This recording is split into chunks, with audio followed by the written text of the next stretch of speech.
থেকে আমরা দেখতে পাচ্ছি এটা হচ্ছে ভদ্রা পার্ক। একসময় যদি কেউ ভদ্রা পার্ক এসে থাকেন, সে ভদ্রা পার্ক কিন্তু এখন নাই। ভদ্রা পার্ক চেঞ্জ হয়েছে, এখন ভদ্র পার্ক হয়েছে। ভদ্রা ছিল, অভদ্র পার্ক ছিল সেটা। এখন চারদিকে সুন্দর করে দেয়াল টেয়াল দিয়ে সুন্দর করে সাজাইছে নতুন করে। তো এখনও চালু হয়নি, অদূর ভবিষ্যতে বা দূর ভবিষ্যতে হয়তো বা কোনো দিন চালু হতে পারে। কখনো আপনারা রাজশাহীতে আসলে খোঁজ নিয়ে দেখবেন যে পদ্মা আবাসিকের ভেতরে যে ভদ্রা পার্ক ছিল ওটা অভদ্র থেকে ভদ্র হয়েছে না আগের মাত্র অভদ্র আছে।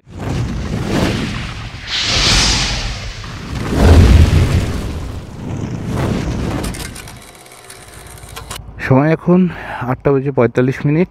Hello everyone, welcome to my YouTube channel SNR blogs. আমরা আজকে আবার সকাল সকাল বের হয়ে গেলাম। আজকে তারিখ হচ্ছে 25শে মার্চ 2025। 25 মার্চ 25। ওকে, আজকে আমরা কোথায় যাচ্ছি সেটা থাম্বনেইল দেখে আপনারা আশা করি বুঝে ফেলেছেন। বাসা থেকে রওনা দিলাম, অনেক সকালে আজকে রওনা দিলাম কাজলার মোড় থেকে আজকে আমরা রওনা দিয়ে যাব 12 রাস্তার মোড়। আপনাদের এই রাস্তাগুলো হচ্ছে দেখানোর আমার ইচ্ছা যে আমার চ্যানেলে বা আমার ফ্যামিলি যে মেম্বাররা আছেন তারা হচ্ছে কাজলা টু 12 রাস্তা কি করে যাবেন সেটা আমাদের হচ্ছে দেখা দরকার।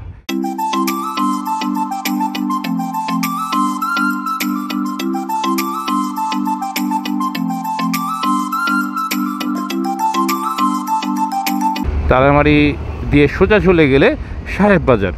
আমরা তালাইমারি দিয়ে সোজা সাহেব বাজারের দিকে যাব না, আমরা চলে যাব ডান দিকে প্রথমে পড়বে নর্দার্ন মোড়, তারপর ভদ্রার মোড়, এর মাঝখানে আরও দু একটা মোড় আছে, ছোটোখাটো মোড় দিয়ে একবারে আমরা ঢুকে যাব পদ্মা আবাসিকের ভেতর দিয়ে, পদ্মা লেকের পাড় দিয়ে আমরা চলে যাব একবারে 12 রাস্তা। আপনারা আমাদের সাথেই থাকুন। আমরা ডান দিকে চলে আসলাম, রাস্তার রাজা রয়্যাল এনফিল্ড রিক্সা। লাস্ট মোটর ব্লগিং ভিডিওতে আপনাদের সাথে আমি কথা বলছিলাম, এরা মনে করে যে তারা যে স্পিড উঠছে তাদের হচ্ছে অটোতে, সেটা একটা ট্রাক বা বাসের স্পিডের সমান বা একটা মোটরসাইকেল স্পিডের সমান। তাই তাদের হচ্ছে তারা মাঝ লেন দিয়ে যায়, মানে ডান সাইড দিয়ে, রাস্তার বাম সাইড দিয়ে স্লো গাড়িগুলো যাওয়ার কথা, তারা হচ্ছে রাস্তার বাম সাইড দিয়ে যায়। কারণ তাদের নিজেদেরকে মনে করে তারা 350 সিসির একটা রিক্সা চালাচ্ছে, কিন্তু যেখানে তার কোনো সিসি নাই।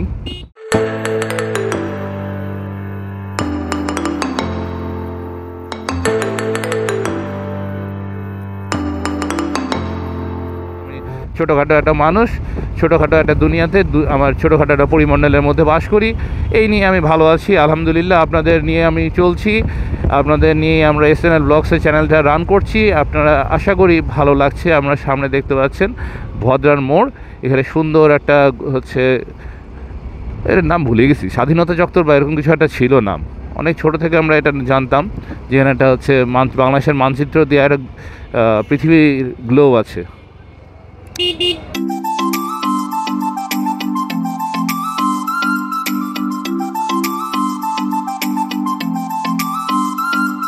এই ভদ্রার মোড়, আমরা ভদ্রার মোড় পার করে যাচ্ছি। বামে চলে গেলে ছিল হচ্ছে স্টেশন, রেলগেট, এই এরিয়াগুলো। এখান থেকে ডান দিকে যদি চলে যাই, সামনে রিক্সা দেখেন, এখান থেকে ডানে যে গেলে পাবো আমরা জামালপুর। সোজা চলে গেলে আমরা পদ্মা আবাসিক। এখানে শুরু হয়ে গেছে আবাসিকের বিশাল বিশাল সব বিল্ডিং, 10 তলা, কোনোটা 12 তলা এরকম বিল্ডিং আছে। সামনেরগুলো 10 তলা এবং 6 তলা আছে। আমরা এখন যাব বাম দিয়ে।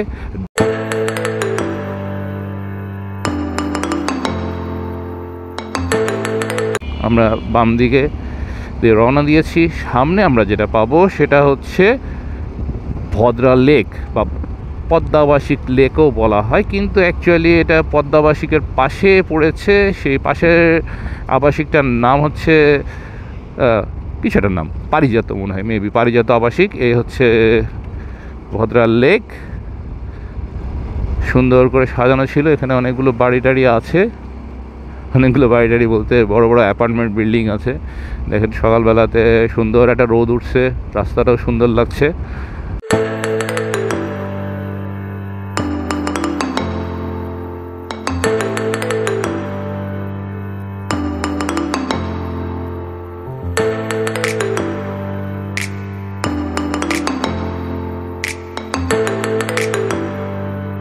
আছে। এইটা হচ্ছে মহানন্দা আবাসিক বলা হয় বাম সাইড এটা। হ্যাঁ, তার মানে আমি একটা ভিডিওতে বলছিলাম যে আমরা আবাসিক এলাকার মধ্যে দেখব, কিন্তু আসলে আবাসিকের মধ্যে ভিডিও করে বেড়ানোটা কেমন হয়ে যায়। রাজশাহীদের মোটর ব্লগিংটা খুব একটা পপুলার না, যে কারণে দেখেন রাস্তার রাজা এই হচ্ছে 12 রাস্তা। আমরা যেটা করব এখানে একটু স্লো যাব, ঘুরে ফিরে 12 রাস্তাটা কেন আসছে আমাদের হচ্ছে ভিডিওতে আমি নিজেও জানি না, কিন্তু ভালো লাগছে রাস্তাটা। এদিকে 4টা, ডানে 4টা, এই সাইডে 4টা, এই করে 3-4-এ 12টা রাস্তা ক্রিয়েট হয়েছে। তা আমরা এখান থেকে ইউটার্ন নিতে পারবো না, আমাদের সামনে থেকে ইউটার্ন নিয়ে আসতে হবে। কারণ এখানে দেখেন পেছনে আমার অনেকগুলো বাস টাস দেখা যাচ্ছে, একটু হলে এই সিএনজিটাই আমাকে মারতো। তা আমি অলরেডি সিগন্যাল দিয়ে দিয়েছি যে আমি ডানে যাব।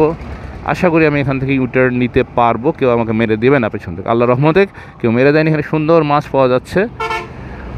এখানে 12 রাস্তার মোড়ে হচ্ছে সুন্দর হচ্ছে বাজার বসে। এটা হচ্ছে চন্দ্রিমা থানা। চন্দ্রিমা থানার জন্য নির্ধারিত স্থান। কাউজলার মোড় থেকে 12 রাস্তার মোড় পর্যন্ত কীভাবে যাওয়া যায় সেটা আমরা দেখে আবার ইউটার্নে চলে আসছি। আমরা ঢুকছি Chandrima residential area, road number 1। তাহলে দেখেন, আমরা প্রথমে বললাম পদ্মা আবাসিক এলাকা, এখন আমরা ঢুকেছি চন্দ্রিমা আবাসিক এলাকা, রোড নাম্বার 1-এ। এরপর পড়বে চন্দ্রিমা আবাসিক এলাকা, রোড নাম্বার 2, 3, 4 এভাবে করে আমরা দেখতে পাবো। কি আমরা আমাদের বিখ্যাত মজনু সাহেবের দোকানের দিকে মনে হয় যাব এই সকালবেলায়। আচ্ছা, মজনুর দোকানটা দেখাবো, আশা করি মজনু আমাদেরকে দেখবে না, একটু সালাম কালাম দিয়েই যাই। ও মজনু ভাই, ওয়ালাইকুম সালাম। তো আমরা মজনু সাহেবের সাথে দেখা করে, এটা হচ্ছে চন্দ্রিমা রোড নাম্বার 2, এটা হচ্ছে বারিন মেডিকেল কলেজ অ্যান্ড হাসপাতাল। আজকে এ পর্যন্তই, সবাই ভালো থাকবেন, সুস্থ থাকবেন। যদি এই ভিডিওতে কোথাও কিছু ভালো লেগে থাকে তাহলে ছোট্ট করে একটা লাইক দিয়ে দিবেন। যদি চ্যানেলে নতুন হন তাহলে সাবস্ক্রাইব করবেন। তো এই পর্যন্তই, সবাইকে আল্লাহ হাফেজ।